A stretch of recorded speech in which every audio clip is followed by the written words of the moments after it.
Bienvenue sur Top Invest, la chaîne des tops d'investissement. Ici, on parle essentiellement d'entreprises de qualité. Avons-nous une opportunité d'investissement sur Darden Restaurant? C'est la question à laquelle on va essayer de répondre en se basant sur les états financiers de la compagnie. Je rappelle que ceci représente uniquement mon point de vue et non un conseil d'investissement. Et comme d'habitude, je me réserve le droit de me tromper. C'est une demande ici spéciale d'un abonné Top Premium également. Même si également il y a un abonné dans le chat qui me l'a présenté tantôt tout à l'heure. Je pense bien, enfin pas tout à l'heure, d'il y a quelques temps.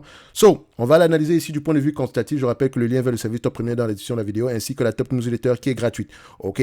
Donc ici, entre parenthèses, j'ai fait une vidéo tantôt sur Texas Roadhouse. OK? Les amis, regardez, quand vous allez lire les rapports financiers sur toutes les entreprises qui ont des commerces, par exemple, qui vont de vente au détail, etc. D'ailleurs, même en général, pour toutes les entreprises, regardez toujours si elle n'a pas de l'immobilier caché. C'est très important. C'est un élément que vous devez tout prendre en considération ici. Et vous ne pouvez pas le voir ici en regardant les rapports financiers, en regardant les états financiers, mais plutôt les rapports financiers. Allez-y dans les chiffres, allez-y dans les rapports financiers ici, et il y aura toujours un onglet qui va vous lister ici tout l'immobilier qui appartient à l'entreprise ici en propre. Notamment, je pense à une entité ici dans le segment de la vente au détail. Dillard's détient tous ces magasins ici. Donc, c'est un peu comme deux entreprises en une. D'accord? Donc, c'est une belle entreprise. J'en ai déjà parlé. Enfin, quand je dis c'est une belle entreprise, enfin, j'ai déjà parlé de la raison pour laquelle on a un prix entre parenthèses, pourquoi est-ce que le prix a explosé à la hausse ici. D'accord? Sur une précédente vidéo. Bref, on ne va pas revenir sur la Dillard ici. On va parler de Darden Restaurant. Et Darden Restaurant, je mentionne les restaurants, je mentionne l'immobilier parce que je sais que à une certaine période, je ne me souviens pas en quelle année, peut-être en 2017 ou 2018 par là, je sais qu'il y avait le hedge fund Starboard Value qui avait pris une participation ici.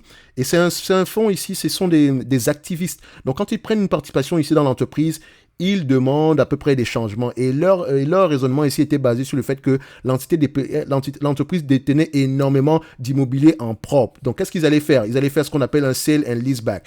C'est-à-dire qu'ils vendent l'immobilier en propre aussi à une quelconque autre entreprise ou bien ils font coter l'entité ils vont mettre tout l'immobilier ici dans une entité ici qu'ils vont faire coter en bourse ici et ils vont récupérer le capital, le cash ici pour acheter des actions ou bien pour payer un gros dividende. C'est un avantage comme un inconvénient. L'avantage, c'est qu'on peut lever du capital en date d'aujourd'hui qui nous permet de rembourser la dette si on a de la dette. L'inconvénient, c'est que ça augmente les charges supplémentaires ici parce que quand on avait, à une certaine époque, on n'avait pas de loyer à payer et là, on se retrouve avec une charge supplémentaire liée au loyer. Donc, c'est bénéfique dépendamment de la situation dans laquelle l'entreprise se retrouve. OK? Donc, ici, c'était Starboard Value. Je mets ici Starboard Value. Je sais qu'ils avaient sorti, 2014. Oh, aussi longtemps. Ah ouais, je suis vieux, hein? Ah ouais, exactement. Ils ont même sorti un site web, etc., shareorder.com, machin. Donc, ils avaient à peu près voici à peu près le raisonnement qu'ils avaient à cette période-là, qui est important à les prendre, hein, parce que ces gens-là, quand ils veulent faire des participations, quand vous regardez ici les thèses d'investissement ici, des hedge funds, c'est pas une affaire de bénéfice net basé sur quoi. On parle du business en lui-même ici. D'accord? C'est pour ça que j'ai toujours dit que c'est le business qui est important derrière les chiffres. Voilà, c'est la première entrée ici, c'est l'analyse quantitative. D'accord? Tout le monde peut faire une analyse quantitative ici. Bon, techniquement, je le dis comme ça, mais moi, ce qui m'intéresse réellement, c'est vraiment le business. Donc, vous voyez, c'est 290 PDF, d'accord? Notamment, ils vous donnent à peu près quel est leur raisonnement ici. Déjà, premièrement, ils commencent à parler de l'entreprise. Ils montrent d'abord à peu près pourquoi est-ce que l'entreprise ne superforme pas depuis. Ils critiquent le PDG. Voilà, ils montrent à peu près les concurrents, ils montrent à peu près ce qu'ils sont capables eux de faire, où est-ce qu'ils pensent qu'on peut aller récupérer du cash. C'est magnifique. En fait, quand vous lisez ça, vous vous rendez compte à quel point on est en retard par rapport à eux. Ok? Vous n'avez pas besoin de faire ce genre d'analyse pour gagner à long terme, hein, d'accord? Pas besoin d'être aussi précis, d'accord? Même en étant très, très précis, ça ne veut pas dire que vous allez gagner de l'argent, d'accord? Parfois également, ils se trompent grandement. Donc, gardez les choses simples, hein, d'accord? L'entreprise fait quoi ici? Est-ce que le produit qu'elle vend ici est très demandé? S'il est très demandé, qu'est-ce qui pousse les gens à acheter ce produit-là? Juste des petites questions simples ici, ok? Voilà. Maintenant, donc le same store sale, etc., ça compte. Donc c'est une entreprise qui a plusieurs concepts ici, notamment les Red Lobster, Olive Garden, nanani nanana. OK? So, moi ce que je vais faire ici, je vais regarder l'entreprise du point de vue quantitatif, d'accord? Quantitatif. Maintenant, je ne sais pas si ça a marché leur, leur campagne, je ne sais pas, c'était en 2014 par là, donc vous constatez qu'entre-temps, le bénéfice net par action a augmenté année après année, blablabla, blablabla, voilà. Je vous laisse aller regarder ça. Maintenant, Darden Restaurant, on va le regarder en date d'aujourd'hui. Et quand vous regardez les restaurants ici, posez toujours la question à savoir, est-ce qu'il y a des franchisés ou bien c'est en propre. OK? N'oubliez pas. Revenu croissant, c'est bien. Maintenant, vu qu'on a plusieurs concepts, quels sont les concepts qui fonctionnent très très bien? Maintenant, est-ce que les marges sont croissantes également? On va se dire une certaine stabilité, mais vu que c'est de la bouffe, on sait également qu'on aura tendance à avoir des coûts de production très élevés sur les mois à venir. Tout simplement parce qu'avec l'inflation, etc., les coûts de production et les coûts d'exploitation également. OK? Ça peut être assez élevé pour le moment, mais qu'est-ce que l'entreprise fait? Est-ce qu'elle augmente les prix? Est-ce qu'elle simplifie le menu? Ce genre de choses-là. Donc, le revenu ici est croissant. Oui, on a des ralentissements année après année, mais vous voyez que c'est certain, ça réagit beaucoup à l'économie en général. Hein. Vous avez peut-être vu ici en 2012, il y a eu une situation, d'accord? Peut-être qu'il y a, et en 2019 à 2020, ici, la pandémie, etc. Donc là, on reprend un tout petit peu.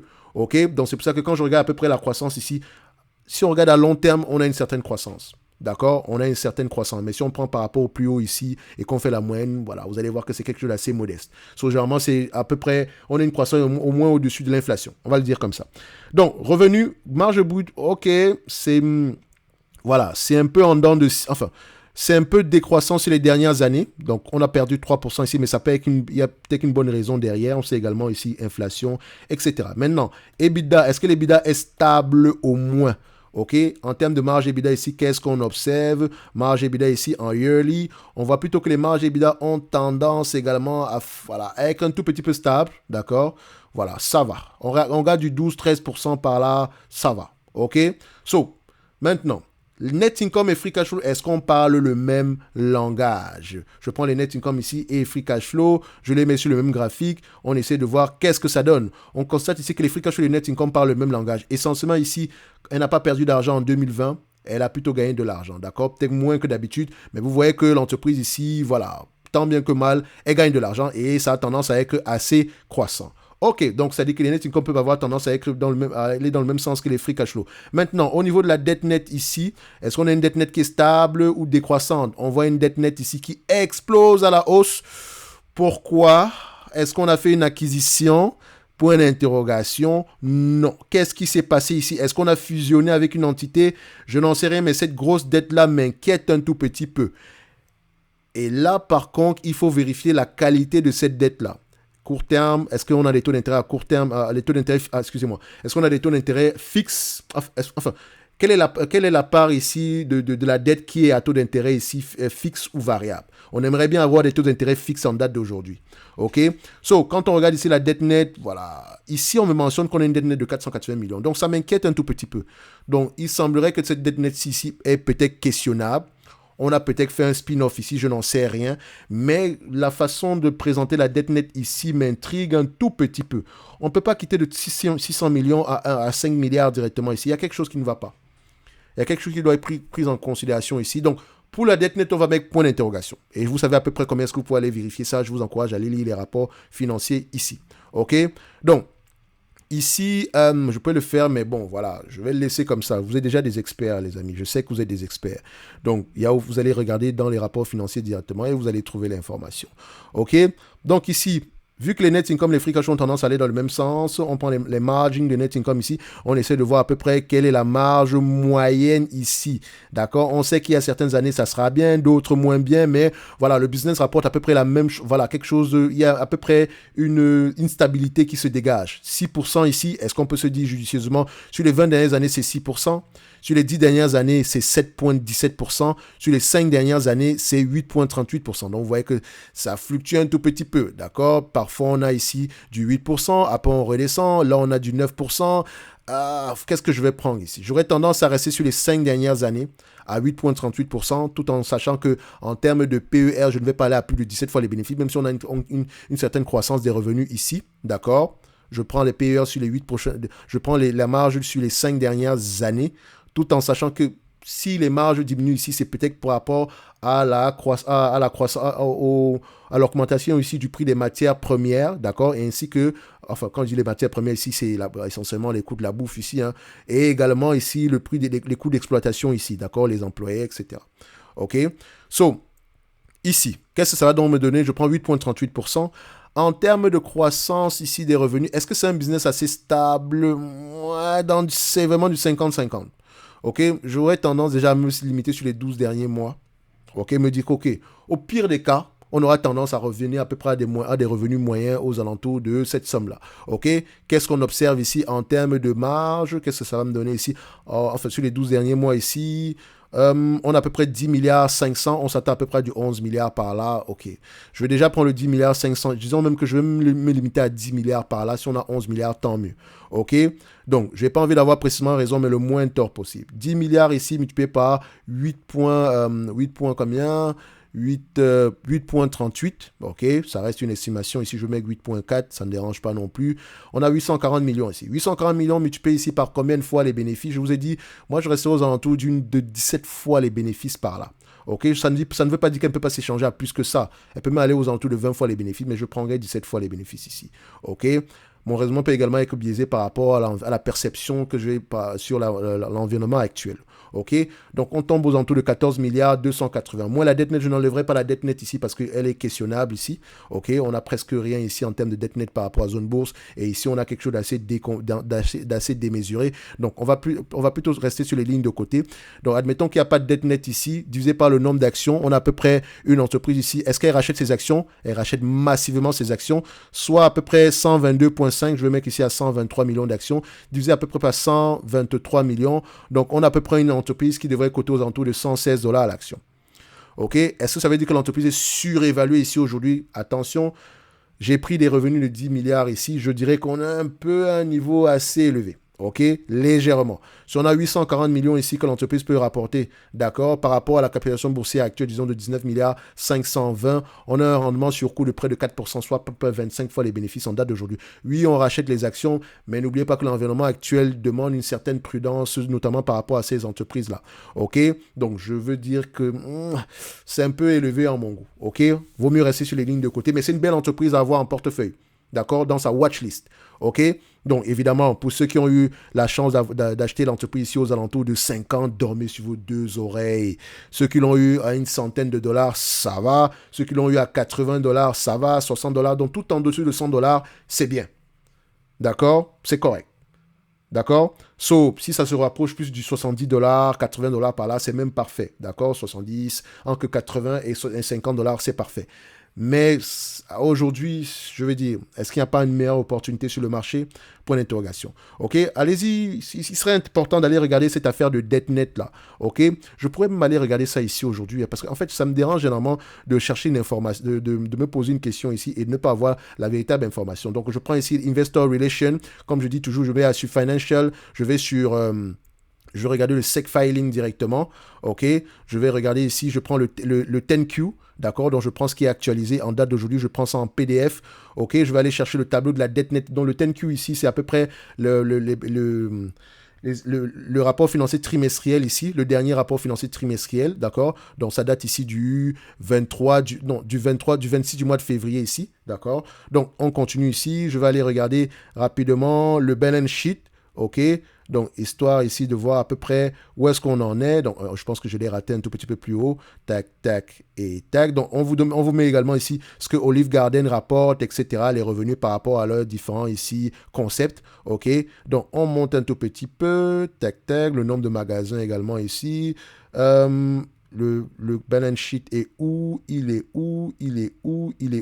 En termes de dividendes ici, en passant, le dividende ici, il est safe, il y a de grandes chances qu'il continue à le payer ici, 3%, alors qu'on peut aller aux alentours de 4% par là. Donc, en termes de dividendes ici, le dividende, il est assez safe, il y a de grandes chances qu'il continue à croître également ici.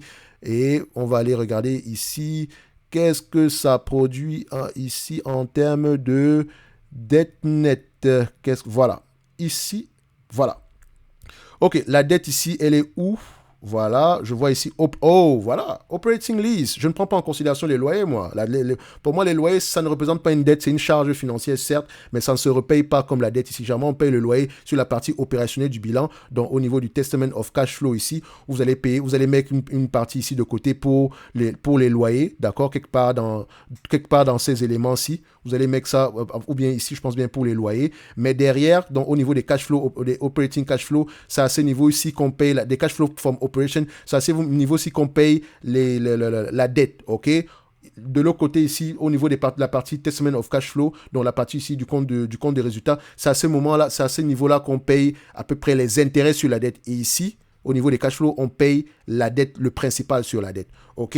Donc, c'est parfait. Une fois que je sais que la dette nette ici est peut-être moins élevée que ce qui était inclus, donc techniquement, je suis plus à l'aise ici à me dire qu'on est aux alentours ici. Je pense que Zone Bourse donne la bonne information par rapport à cette dette nette-là. Parce que quand je viens ici, je prends Other Liability et Operating Lease. Ici, on est à presque 5 milliards par là. Or, je vois ici, long terme dette se situe aux alentours de 880 millions. Plus la dette à court terme ici, on va peut-être additionner une centaine de millions ici. Je sais même pas, je pense même pas qu'il le mentionne ici. Mais, et quand on enlève ici par rapport au cash net, on va se retrouver à peu près aux alentours de 500 millions. Donc, je pense que Zone Bourse donne la bonne information par rapport à la dette.